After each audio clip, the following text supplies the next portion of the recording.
নমস্কার। গল্পের নকশিকাঁথা ইউটিউব চ্যানেলে আপনাদের প্রত্যেককে জানাই সাদর আমন্ত্রণ এবং সুস্বাগতম। প্রথমেই বলে রাখি, আমি কোনো বাচিক শিল্পী নই। আমি একজন ছাত্রী। পড়াশুনোর পাশাপাশি কেবলমাত্র ভালো লাগা থেকেই আমার এই চ্যানেলটি খোলার পরিকল্পনা করেছি এবং এতদিনে সেই পরিকল্পনাটি বাস্তবায়িত করার সময় সুযোগ হয়েছে।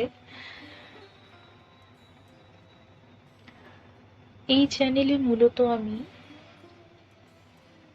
আপনাদের গল্প পাঠ করে শোনাবো, পাশাপাশি বাংলার প্রকৃতি, বাংলার মাঠ ঘাট, গ্রামাঞ্চল, সেভাবে বলতে গেলে বাংলাকে আমরা যে পর্যায়ে বাংলার মতো করে পাই সেই বিষয়গুলো আপনাদের সামনে তুলে ধরতে চেষ্টা করব। সম্পূর্ণই একদম নতুন আমি। কিভাবে ইউটিউব চ্যানেল করতে হয় বা কিভাবে কি করতে হয় আমি ঠিক সেভাবে জানি না, তাই আমার উচ্চারণ, আমার উপস্থাপন, এইসব বিষয়ে ভুল ত্রুটি হলে আপনারা নিজ গুণে মার্জনা করবেন। আজ আমার প্রথম নিবেদন কবিগুরু রবীন্দ্রনাথ ঠাকুরের ছোট গল্প সদর ও অন্দর। এই গল্পের মধ্যে দিয়ে যেতে যেতে আমরা দেখতে পাবো কবিগুরু আমাদের দেখিয়েছেন কিভাবে প্রতিযোগিতামূলক মনোভাব একটি সুস্থ সুন্দর সম্পর্ককে নষ্ট করে দেয়। পাশাপাশি আমরা দেখতে পাবো পুরুষের আত্মাভিমানতা, সোজা ভাষায় যেটাকে আমরা এখন বলি ইগো। চলুন তাহলে শুরু করা যাক।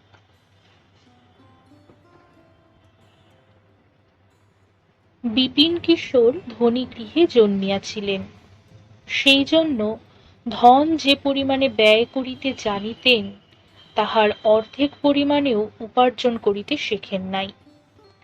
সুতরাং যে গৃহে জন্ম সে গৃহে দীর্ঘকাল বাস করা ঘটিল না।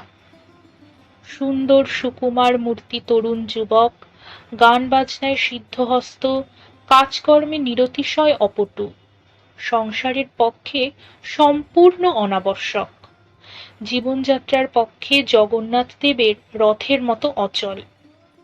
যেরূপ বিপুল আয়োজন চলিতে পারেন সেরূপ আয়োজন সম্প্রতি বিপিন কিশোরের আয়ত্তাতীত। সৌভাগ্যক্রমে রাজা চিত্তরঞ্জন কোর্ট অব ওয়ার্ডস হইতে বিষয় প্রাপ্ত হইয়া শখের থিয়েটার ফাঁদিবার চেষ্টা করিতেছেন এবং বিপিন কিশোরের সুন্দর চেহারা ও গান গাহিবার ও গান তৈয়ারি করিবার ক্ষমতায় মুগ্ধ হইয়া তাহাকে সাদরে নিজের অনুচর শ্রেণীতে ভুক্ত করিয়া লইয়াছেন। রাজা বিএ পাস, তাহার কোনো প্রকার উচ্ছৃঙ্খলতা ছিল না। বড় মানুষের ছেলে হইয়াও নিয়মিত সময়ে এমনকি নির্দিষ্ট স্থানেই শয়নভোজন করিতেন। বিপিন কিশোরকে হঠাৎ তাহার নেশার মতো লাগিয়া গেল। তাহার গান শুনিতে ও তাহার রচিত গীতিনাট্য আলোচনা করিতে করিতে ভাত ঠান্ডা হইতে থাকে, রাত বাড়িয়া যায়।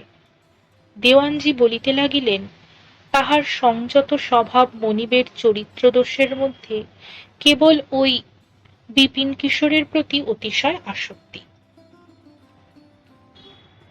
রানী বসন্ত কুমারীর স্বামীকে তর্জন করিয়া বলিলেন, কোথাকার এক লক্ষ্মী ছাড়া বানর আনিয়া শরীর মাটি করিবার উপক্রম করিয়াছ, ওটাকে দূর করিতে পারিলেই আমার হাড়ে বাতাস লাগে। রাজা যুবতী স্ত্রীর ঈর্ষায় মনে মনে একটু খুশি হইতেন, হাসিতেন, ভাবিতেন মেয়েরা যাহাকে ভালোবাসে কেবল তাহাকেই জানে। জগতে যে আদরের পাত্র অনেক গুণী আছে, স্ত্রীলোকের শাস্ত্রে সে কথা লেখে না। যে লোক তাহার কানে বিবাহের মন্ত্র পড়িয়াছে, সকল গুণ তাহার এবং সকল আদর তাহারই জন্য। স্বামীর ৮ ঘণ্টা খাবার সময় অতীত হইয়া গেলে অসহ্য হয়, আর স্বামীর আশ্রিতকে দূর করিয়া দিলে তাহার এক মুষ্টি অন্ন জুটিবে না, এ সম্বন্ধে সে সম্পূর্ণ উদাসীন। স্ত্রীলোকের এই বিবেচনাহীন পক্ষপাত দূষণীয় হইতে পারে, কিন্তু চিত্তরঞ্জনের নিকট তাহা নিতান্ত অপ্রীতিকর বোধ হইল না। এই জন্য তিনি যখন তখন বেশি মাত্রায় বিপিনের গুণগান করিয়া স্ত্রীকে খেপাইতেন ও বিশেষ আমোদ বোধ করিতেন। এই রাজকীয় খেলা বেচারা বিপিনের পক্ষে সুবিধাজনক হয় নাই। অন্তঃপুরের বিমুখতায় তাহার আহারাদির ব্যবস্থায় পদে পদে কণ্টক পড়িতে লাগিল। ধনী গৃহের ভৃত্য আশ্রিত ভদ্রলোকের প্রতি স্বভাবতই প্রতিকূল। তাহারা রানীর আক্রোশে সাহস পাইয়া ভিতরে ভিতরে বিপিনকে অনেক প্রকার উপেক্ষা দেখাইত। রানী একদিন পুটেকে ভর্ৎসনা করিয়া কহিলেন, তোকে যে কোনো কাজেই পাওয়া যায় না, সমস্ত দিন করিস কি? সে কহিল, রাজার আদেশে বিপিনবাবুর সেবাতেই তাহার দিন কাটিয়া যায়। রানী কহিলেন, ইস, বিপিনবাবু যে ভারী নবাব দেখিতেছি। পরদিন হইতে পুটে বিপিনের উচ্ছিষ্ট ফেলিয়া রাখিত। অনেক সময় তাহার অন্ন ঢাকিয়া রাখিত না। অনভ্যস্ত হস্তে বিপিন নিজের অন্নের থালি নিজে মাজিতে লাগিল এবং মাঝে মাঝে উপবাস দিল। কিন্তু ইহা লইয়া রাজার নিকট নালিশ ফরিয়াদ করা তাহার স্বভাব বিরুদ্ধ। কোন চাকরের সহিত কলহ করিয়া সে আত্মবমাননা করে নাই। এইরূপ বিপিনের ভাগ্যে সদর হইতে আদর বাড়িতে লাগিল, অন্দর হইতে অবজ্ঞার সীমা রহিল না। এদিকে সুভদ্রাহরণ গীতিনাট্য রিহার্সাল শেষে প্রস্তুত। রাজবাটির অঙ্গনে তাহার অভিনয় হইল। রাজা স্বয়ং সাজিলেন কৃষ্ণ, বিপিন সাজিলেন অর্জুন। আহা, অর্জুনের যেমন কণ্ঠ তেমনি রূপ, দর্শকগণ ধন্য ধন্য করিতে লাগিল। রাত্রে রাজা আসিয়া বসন্ত কুমারীকে জিজ্ঞাসা করিলেন, কেমন অভিনয় দেখিলে? রানী কহিলেন, বিপিন তো বেশ অর্জুন সাজিয়াছিল। বড় ঘরের ছেলের মতো তাহার চেহারা বটে, এবং গলার সুরটিও তো দিব্য। রাজা বলিলেন, আর আমার চেহারা বুঝি কিছুই নয়? গলাটাও বুঝি মন্দ? রানী বলিলেন, তোমার কথা আলাদা, বলিয়া পুনরায় বিপিনের অভিনয়ের কথা পাড়িলেন। রাজা ইহা অপেক্ষা অনেক উচ্ছ্বসিত ভাষায় রানীর নিকট বিপিনের গুণগান করিয়াছেন, কিন্তু অদ্য রানীর মুখের এইটুকু মাত্র প্রশংসা শুনিয়া তাহার মনে হইল, বিপিনটার ক্ষমতা যে পরিমাণে অবিবেচক লোকে তদপেক্ষা তাহাকে ঢের বেশি বাড়াইয়া থাকে। উহার চেহারাই বা কি আর গলাই বা কি এমন? কিয়ৎকাল পূর্বে তিনিও এই অবিবেচক শ্রেণীর মধ্যে ছিলেন। হঠাৎ কি কারণে তাহার বিবেচনা শক্তি বাড়িয়া উঠিল? পরদিন হইতে বিপিনের আহারাদির সুব্যবস্থা হইল। বসন্ত কুমারী রাজাকে কহিলেন, বিপিনকে কাছারি ঘরের আমলাদের সহিত বাসা দেওয়া অন্যায় হইয়াছে।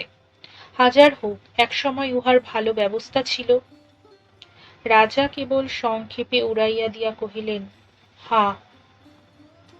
রানী অনুরোধ করিলেন, খোকার অন্নপ্রাশন উপলক্ষে আরেকদিন থিয়েটার দেওয়া হোক। রাজা কথাটা কানেই তুলিলেন না। একদিন ভালো কাপড় কোচানো হয় নাই বলিয়া রাজা পুঁটে চাকরকে ভর্ৎসনা করাতে সে কহিল, কি করিব? রানীমার আদেশে বিপিনবাবুর বাসন মাজিতে ও সেবা করিতেই সময় কাটিয়া যায়। রাজা রাগিয়া উঠিয়া কহিলেন, ইস, বিপিনবাবু তো ভারী নবাব হইয়াছেন, নিজের বাসন বুঝি নিজে মাজিতে পারেন না? বিপিন পুনর্মূষিক হইয়া পড়িল। রানী রাজাকে ধরিয়া পড়িলেন। সন্ধেবেলায় তাহাদের সঙ্গীতালোচনার সময় পাশের ঘরে থাকিয়া পর্দার আড়ালে তিনি গান শুনিবেন। বিপিনের গান তাহার ভালো লাগে। রাজা অনতিকাল পরেই পূর্ববৎ অত্যন্ত নিয়মিত সময়ে শয়নভোজন আরম্ভ করিলেন। গান বাজনা আর চলে না। রাজা মধ্যাহ্নে জমিদারি কাজ দেখিতেন। একদিন সকাল সকাল অন্তঃপুরে গিয়া দেখিলেন রানী কি একটা পড়িতেছেন। রাজা জিজ্ঞাসা করিলেন, ও কি পড়িতেছ? রানী প্রথমটা একটু অপ্রতিভ হইয়া কহিলেন, বিপিনবাবুর একটা গানের খাতা আনাইয়া দু একটা গানের কথা মুখস্থ করিয়া লইতেছি। হঠাৎ তোমার শখ মিটিয়া গিয়া আর তো গান শুনিবার জো নাই। বহু পূর্বে শখটাকে সমূলে বিনাশ করিবার জন্য রানী যে বহুবিধ চেষ্টা করিয়াছিলেন সে কথা কেহ তাহাকে স্মরণ করিয়া দিল না। পরদিন বিপিনকে রাজা বিদায় করিলেন। কাল হইতে কি করিয়া কোথায় তাহার অন্নমুষ্টি জুটিবে সে সম্বন্ধে কোনো বিবেচনা করিলেন না। দুঃখ কেবল তাহাই নহে, ইতিমধ্যে বিপিন রাজার সহিত অকৃত্রিম অনুরাগে আবদ্ধ হইয়া পড়িয়াছিলেন। বেতনের চেয়ে রাজার প্রণয়টা তাহার কাছে অনেক বেশি দামি হইয়া উঠিয়াছিল। কিন্তু কি অপরাধে যে হঠাৎ রাজার হৃদ্যতা হারাইলেন, অনেক ভাবিয়াও বিপিন তাহা ঠিক করিতে পারিলেন না, এবং দীর্ঘ নিঃশ্বাস ফেলিয়া তাহার পুরাতন তম্বুরাটিকে গেলাপ পরাইয়া বন্ধুহীন বৃহৎ সংসারে বাহির হইয়া পড়িলেন। যাইবার সময় রাজভৃত্য কুটেকে তাহার শেষ সম্বল 2টি টাকা পুরস্কার দিয়া গেলেন।